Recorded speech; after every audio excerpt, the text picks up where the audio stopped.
Let's start with the warlords who only burned a few kingdoms, and slowly work our way towards the men who casually rearranged entire continents. We love talking about brilliant generals and great conquerors, but when you strip away the cool maps and dramatic speeches, a lot of those great men were basically professional arsonists with armies. They didn't just win battles. They erased cities, deported whole populations, turned farmland into deserts, and, in a few cases, built actual decorations out of human body parts. In this video, we're gonna count down 8 of the most ruthless warlords in human history. Some of them ruled small regions, some built empires that stretched across half the world, but all of them treated other people's lives like they were writing numbers in sand. And by the time we reach number 1, you'll see how one man on horseback managed to kill so many people that the climate might have actually noticed.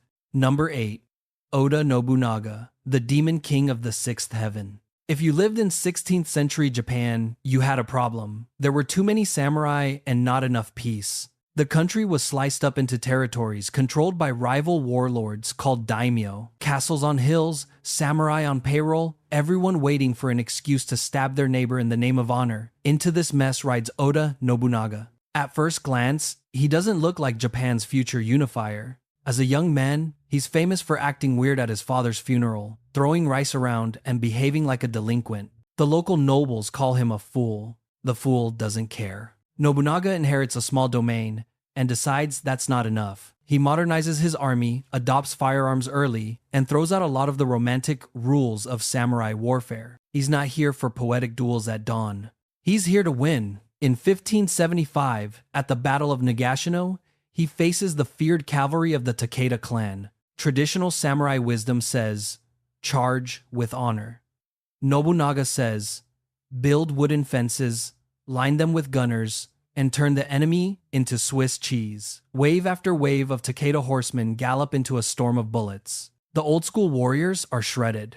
The age of mounted samurai dominance dies in a muddy field, and Nobunaga is just getting warmed up. When powerful warrior monks from the Enryakuji temple complex oppose him, he doesn't negotiate. He marches up Mount Hiei, surrounds the monasteries, and orders a full-scale attack. Temples burn. Monks are cut down. Thousands die. Nobunaga doesn't blink. To his enemies, he becomes the demon king of the 6th heaven, basically Japanese for final boss. He crushes rivals, allies with some, and steamrolls others. By the time he's done, he controls roughly half of Japan, but he never gets to finish the job. In 1582, one of his own generals turns on him in a surprise attack at the Honnoji temple. Nobunaga, caught with minimal guards, fights as best he can, then commits suicide rather than be captured. His dream is completed later by Toyotomi Hideyoshi and Tokugawa Ieyasu.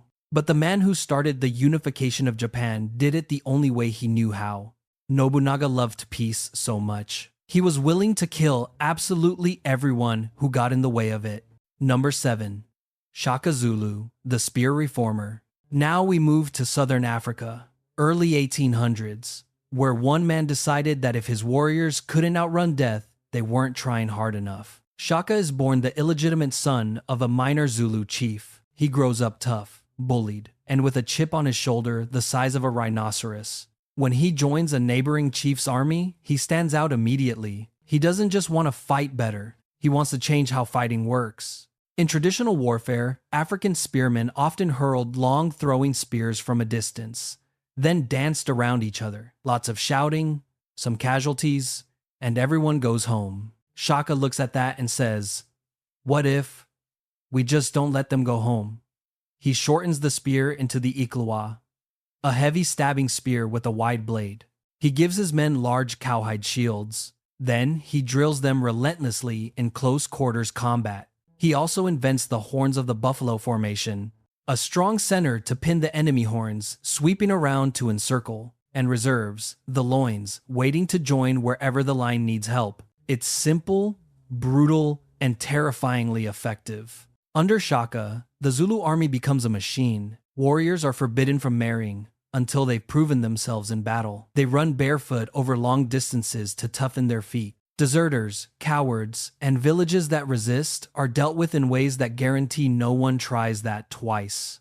As the Zulu expand, they crush or absorb neighboring tribes. Other groups flee in panic, setting off the Mfecane, the crushing or scattering, a chain reaction of violence and migration that devastates much of southern Africa. For people on the receiving end, Shaka isn't a romantic hero. He's an unstoppable force with very sharp spears.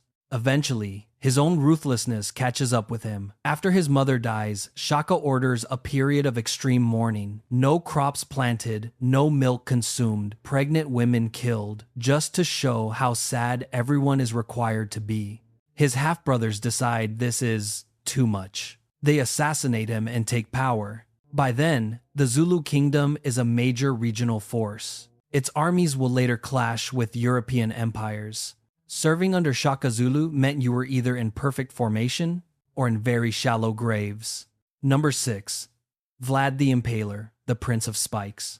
You know you've made an impression on history when your favorite hobby gets turned into a horror icon. Vlad III of Wallachia, modern Romania, is born into a world of shifting loyalties between Christian Europe and the Muslim Ottoman Empire. Taken as a hostage to the Ottoman court as a young man, he grows up surrounded by intrigue, cruelty, and torture. He pays attention. When he finally claws his way to the throne of Wallachia, he decides his little principality will not be an easy snack for anyone. His preferred tool of communication? A very long, very sharp wooden stake. Impalement is simple and horrifying. A stake is driven through a person's body, often through the backside, sometimes through the torso, and then planted vertically. Death can take hours or days.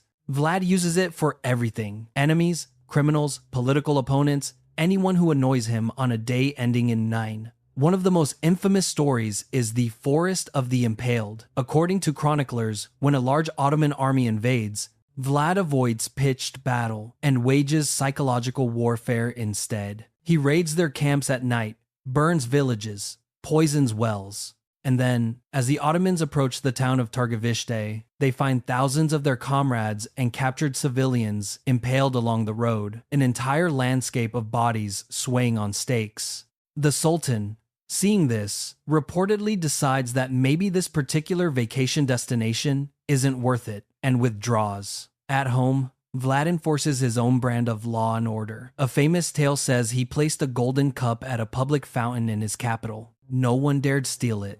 Because in Vlad's Wallachia, the punishment for theft wasn't a fine.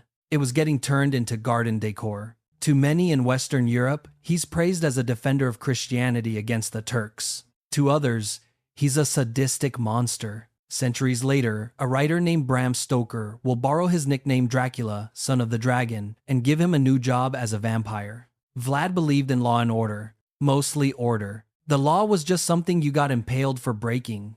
Number 5. Nadir Shah, the Persian Napoleon on a looting spree. Some conquerors dream of glory. Nadir Shah dreams of loot.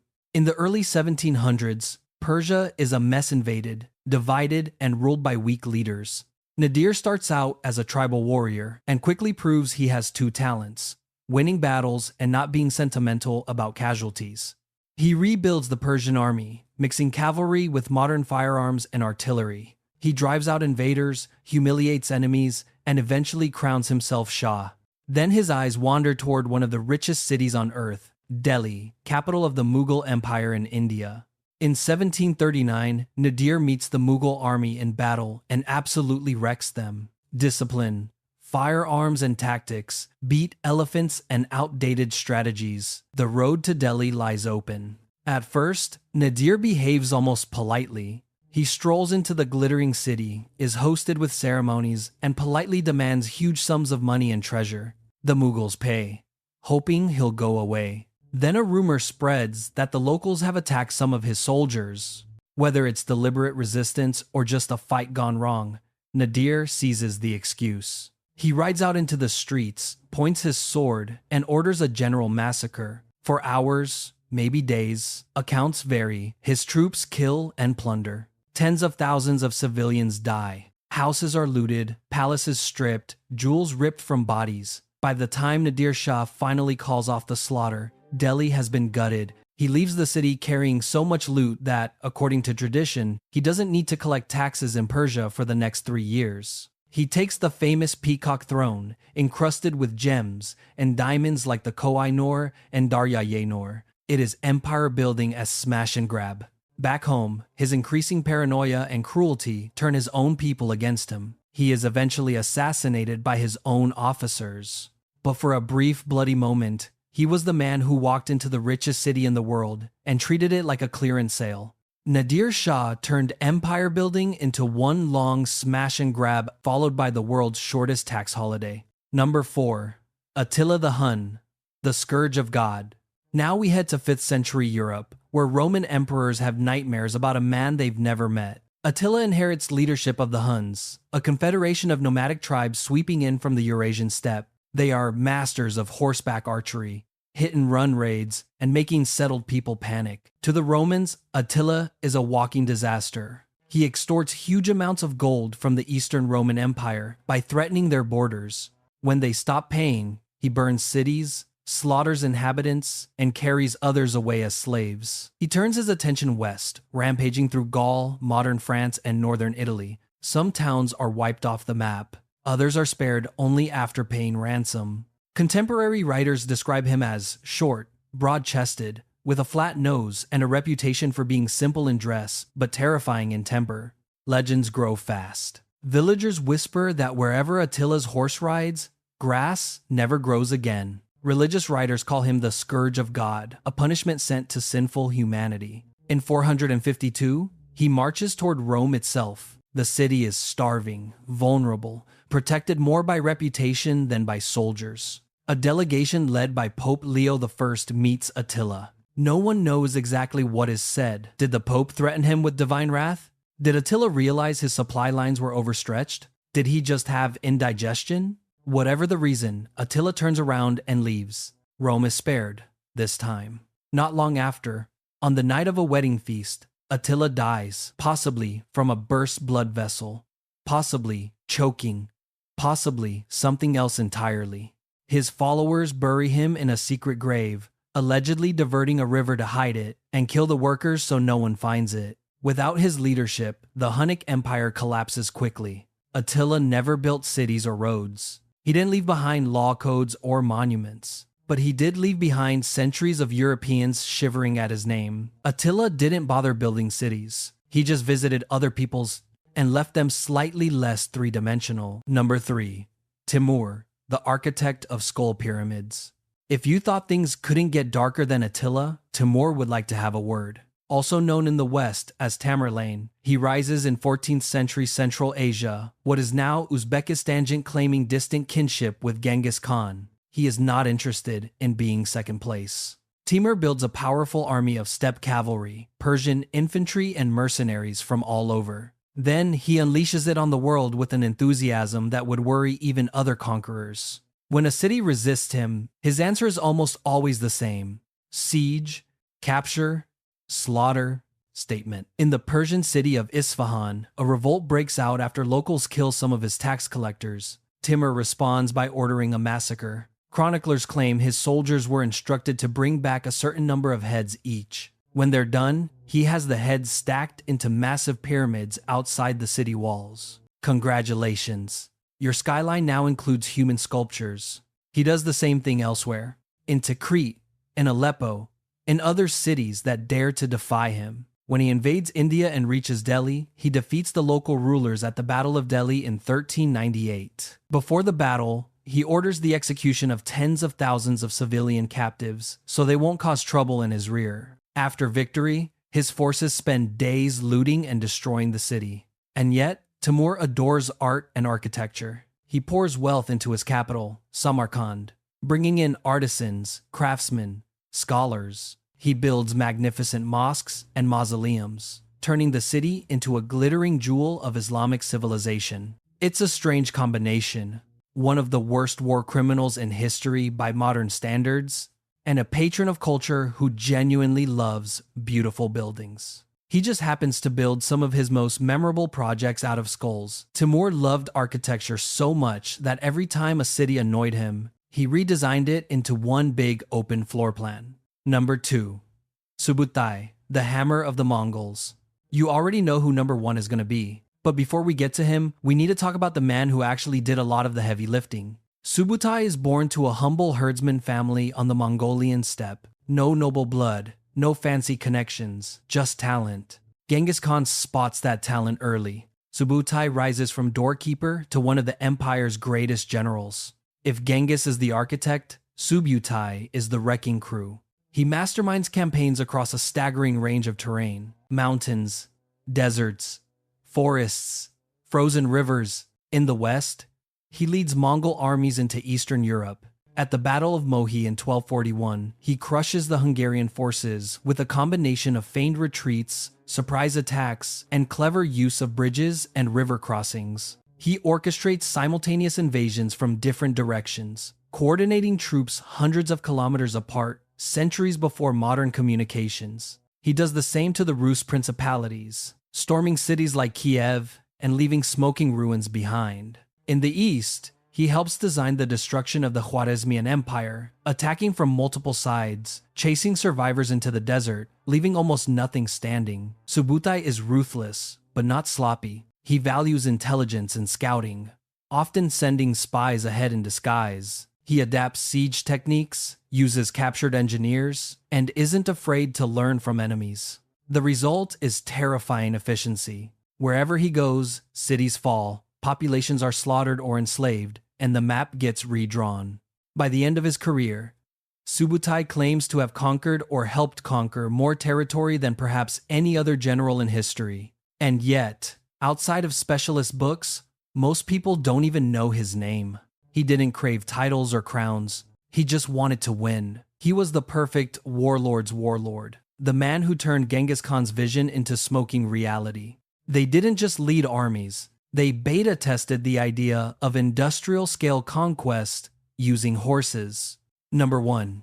Genghis Khan, the storm from the steppe. Finally, we arrive at the man whose biography reads like someone maxed out the difficulty settings on human history. Genghis Khan begins life around 1162 as Temujin, the son of a minor chieftain. When his father is poisoned by rivals, his family is cast out. They survive by eating roots and small animals on the harsh steppe. As a teenager, Temujin is captured and enslaved by enemies. He escapes, returns, and slowly, relentlessly, starts rebuilding his power. He forges alliances, breaks others, rewards loyalty, and punishes betrayal with surgical brutality. He understands that fear travels faster than horses. Eventually, he unites the Mongol tribes under his banner, abolishes old clan feuds, and proclaims a new law code, the Yasa. Now, he needs something to do with his shiny new army, so he points it outward.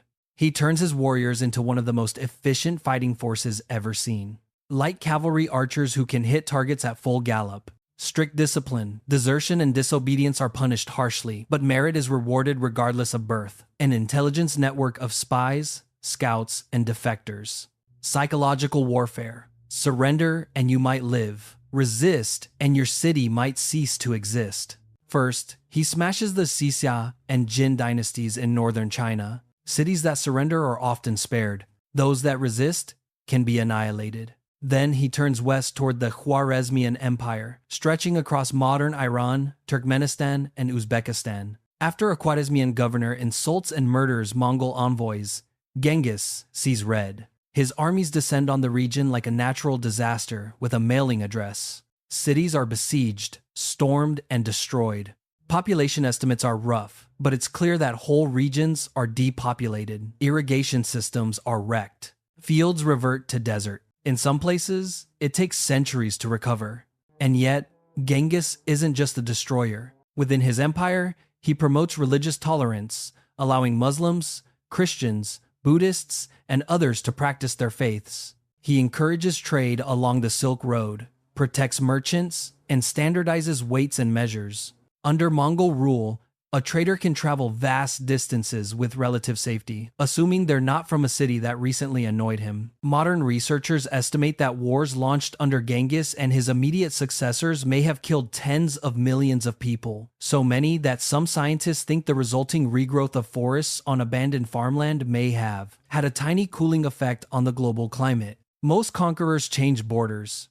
Genghis Khan may have nudged the planet. He dies in 1227 under mysterious circumstances, horse accident, illness, something else. But his empire continues to expand under his sons and grandsons, stretching from Korea to Eastern Europe. For his descendants, he is a founding father. For countless others, he is the horseman of the apocalypse. Genghis Khan was the kind of man who could wipe your city off the map, and then make that map safer for merchants a decade later. From Nobunaga burning temples in Japan to Shaka drilling warriors until neighboring tribes fled in terror, from Vlad's forests of impaled bodies to Timur's skull pyramids, from Subutai's surgical campaigns to Genghis Khan's world-bending conquests. These warlords all had one thing in common. They measured success not just in land gained, but in how completely they could erase whatever stood in their way. To some people, they're still national heroes, symbols of strength and unity. To others, they are the faces of genocide and terror. We still admire military genius today. We make movies and games about it, study it in academies, praise clever maneuvers, but it's worth asking, how often do we separate the strategy from the slaughter? Which of these warlords do you think was the most ruthless? And if they were alive today, do you think they'd be riding across the steppe or running something a lot more modern?